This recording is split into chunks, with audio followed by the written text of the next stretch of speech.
Friends, this is Danish again with back to back videos regarding Malta. ठीक है, आज का जो टॉपिक है बेसिकली हम डिस्कस करेंगे प्रॉब्लम्स क्या आ रही हैं माल्टा में आप लोगों को, और जो न्यू लोग आ रहे हैं, डिजिटल नोमैड्स आ रहे हैं या वर्क वीज़ा पे आ रहे हैं या टूरिस्ट आते हैं, उनको सबसे ज़्यादा इशू क्या आता है माल्टा में। अच्छा, प्रॉब्लम्स तो हैं, प्रॉब्लम्स तो ऐसा नहीं है कि प्रॉब्लम्स ना हो, और ये कोई जन्नत तो है नहीं।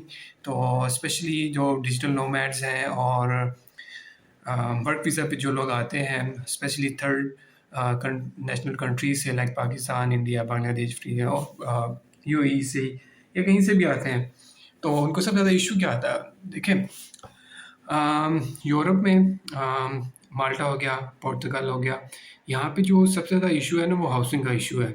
सेम है, आपने सुना होगा पुर्तगाल में बहुत इशू है रेजिडेंस का, आपको रेजिडेंस मिलती नहीं है, और अगर मिलती है तो उसका जो रेंट है वो काफ़ी ज़्यादा होता है।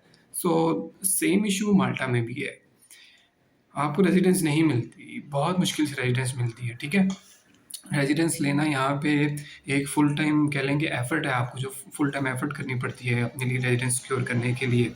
उसकी डिफरेंट रीजंस हैं। पहली रीज़न तो ये है कि लोग यहाँ पे जो माल्टीज़ हैं या नेशनल लोग हैं, मैं ये नहीं कहूँगा कि बाइस्ड लोग हैं, ठीक है, लेकिन बेस्ड ऑन बहुत से इंसिडेंट्स ऐसे हुए हैं जहाँ पे हम लोगों ने, देसी लोगों ने कुछ गलत किया है।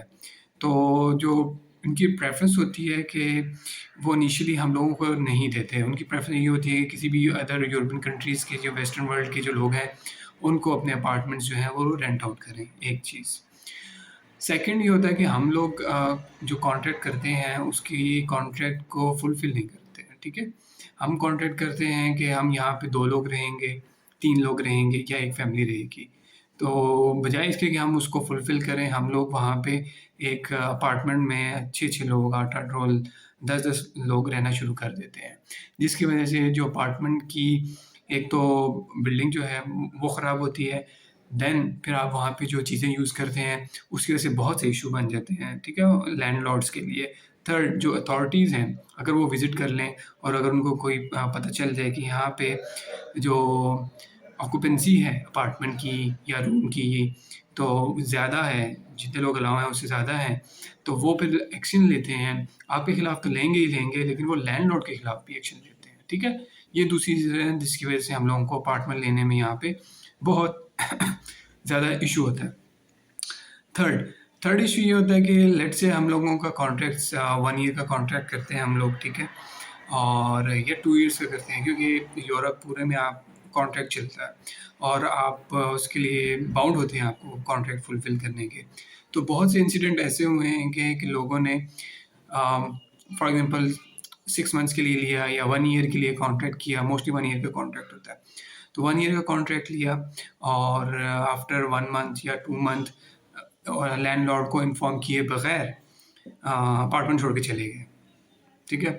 स्टार्ट में बड़े अच्छे तरीके से मिले, उनको कन्विंस किया यार कि आप हमसे डिपॉज़िट ना लें या ये ना करें, वो ना करें, सिर्फ 1 मंथ की ये ले ली, रेंट दे दिया, और आफ्टर 1 मंथ 2 मंथ्स जो है वहाँ पे उनको इन्फॉर्म किए बगैर चले जाते हैं। तो इससे बहुत ज़्यादा इश्यूज़ बढ़ते हैं। इसी वजह से हम लोगों की जो रेपुटेशन है यहाँ पे ख़राब है, तो जिसकी वजह से जो माल्टीज़ लैंडलॉर्ड हैं वो थोड़ा-सा अवॉइड करते हैं हम देसी लोगों को अपार्टमेंट रेंट आउट करने में।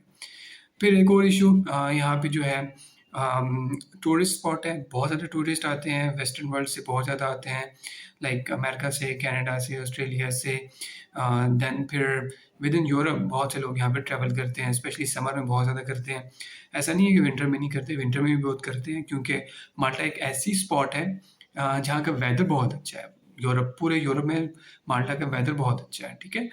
365 डेज़ सनी ही रहता है, कोई इशू नहीं है, जब मर्ज़ी आप आएँ और आराम से रहते हैं। तो लोग बहुत ज़्यादा यूके से बहुत ज़्यादा ट्रैवल करते हैं यहाँ पे लोग। इवन यूके के बहुत से लोगों ने यहाँ पे प्रॉपर्टीज़ परचेज़ की हुई हैं, वो स्पेशली विंटर में यहाँ पे आके रहते हैं, ताकि जो इंग्लैंड की सर्दियाँ हैं उसको अवॉइड किया जा सके। तो टूरिस्ट की वजह से बहुत से वर्क परमिट, बहुत ज़्यादा लोग हम लोग यहाँ पर आ गए हैं, तो इसकी वजह से यह छोटा-सा आइलैंड है, तो प्रॉपर्टीज़ लिमिटेड है। तो उस वजह से एक्सपेंसेस बहुत ज़्यादा बढ़ गए हैं। रेंट जो है अपार्टमेंट्स के बहुत ज़्यादा इंक्रीज़ हो गए हैं, ठीक है। पहले जो था आपको 1 बेडरूम या 2 बेडरूम अपार्टमेंट जो था, वो आपको 500 में मिल जाता था, लेकिन अब 2 बेडरूम अपार्टमेंट नॉट पॉसिबल कि आपको 900 से नीचे आपको मिले। 900 1000 यूरो से नीचे आपको सवाल ही पैदा नहीं होता कि 2 बेडरूम अपार्टमेंट आपको मिल जाए, ठीक है? अगर इसी तरह अगर आप सेंट्रल लाइक सेंट जूलियन है, सलीमा है, जो मेन एरियाज़ हैं, ऑल्दो है तो बहुत छोटा-सा, लेकिन इस छोटे से एरिया में भी कुछ मेन एरियाज़ हैं। तो उन मेन एरियाज़ में भी अगर आप 2 बेडरूम लेने जाएँगे तो आपको 1200, 1300, 1400 इस तरह मिलेगा, या 1500, ठीक है? 2 बेडरूम अपार्टमेंट इससे नीचे नहीं मिलने वाला मेन एरियाज़ में। थोड़ा-सा नॉर्थ में चले जाएँगे, तो नॉर्थ में जाना कोई ऐसा नहीं है कि बड़ी दूर चले जाना है या कोई कोई इश्यू है। नॉर्थ में चले जाएँगे तो वहाँ आपको 2 बेडरूम अपार्टमेंट 900 1000 में मिल जाएगा, ठीक है? तो ये चीज़ें आप लोगों ने कंसिडर करनी है। और स्कैम सबसे ज़्यादा हो रहा है भाई, ऑनलाइन स्कैम बहुत ज़्यादा है माल्टा में। किसी को भी आपने पेमेंट नहीं करनी। मैं खुद इसका क्या कहते हैं विक्टिम हूँ, ठीक है?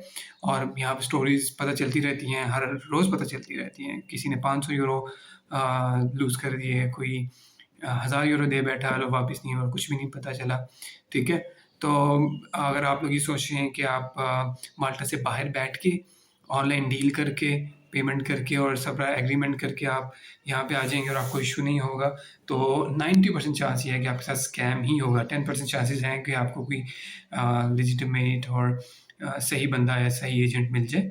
अदरवाइज़ आपके साथ स्कैम ही होगा। तो इसलिए मेरी रिकमेंडेशन रिगार्डिंग ये होती है कि अगर आपने अपार्टमेंट सिक्योर करना है या रूम या कोई भी जगह सिक्योर करनी है माल्टा में, तो कोशिश करें कि पहले यहाँ पे खुद पहुँच जाएँ या किसी रिलायबल सोर्स से थोड़े से पैसे दे के आप उनको पैसे दे दें तो आपके लिए काम कर देते हैं, ठीक है? तो आपकी हेल्प आउट कर देते हैं आपको सिक्योर करने में ये चीज़ें। तो ये चीज़ें हैं काफ़ी प्रॉब्लम्स हाउसिंग से रिलेटेड, रेंट से रिलेटेड, स्कैम से रिलेटेड यहाँ पे हो रहा है स्पेसिफिकली इन माल्टा। तो इन चीज़ों से आपने बचना है, ठीक है? ये चीज़ें कंसिडर ज़रूर कीजिएगा व्हाइल अप्लाइंग अपना डिजिटल नोमैड वीज़ा या वर्क वीज़ा हो या कुछ भी हो। इसके अलावा बाकी प्रॉब्लम्स इनिशियली जब आप कहीं पे भी मूव करते हो थोड़ी-थोड़ी प्रॉब्लम्स तो आपको आती ही आती हैं। ऐसा नहीं है कि आप एक्सपेक्ट करें यार कि आप एक घर से निकल के दूसरे घर जा रहे हैं या एक गली से दूसरी गली में जा रहे हैं, तो आपको इश्यूज़ या छोटे-छोटे से प्रॉब्लम नहीं होंगे। ऑल्दो वो बिल्कुल माइनर से हैं, हम लोग जहाँ से आते हैं, जिस बैकग्राउंड से, जिस कंट्री से हम लोग आ रहे होते हैं, तो हमारे लिए इतना इश्यू नहीं होता, लेकिन वो कंसिडर की जाती हैं यहाँ पे चीज़ें, ठीक है? ऑल्दो आप लोगों को थोड़ा-सा आइडिया हो गया होगा यहाँ पे जो प्रॉब्लम्स चल रही हैं इन माल्टा स्पेसिफिकली रेंट से रिलेटेड, हाउसिंग से रिलेटेड, स्कैम से रिलेटेड, तो इन चीज़ों को प्लीज़ कंसिडर कीजिएगा while moving to Malta. Thank you, फिर मिलते हैं नेक्स्ट वीडियो में।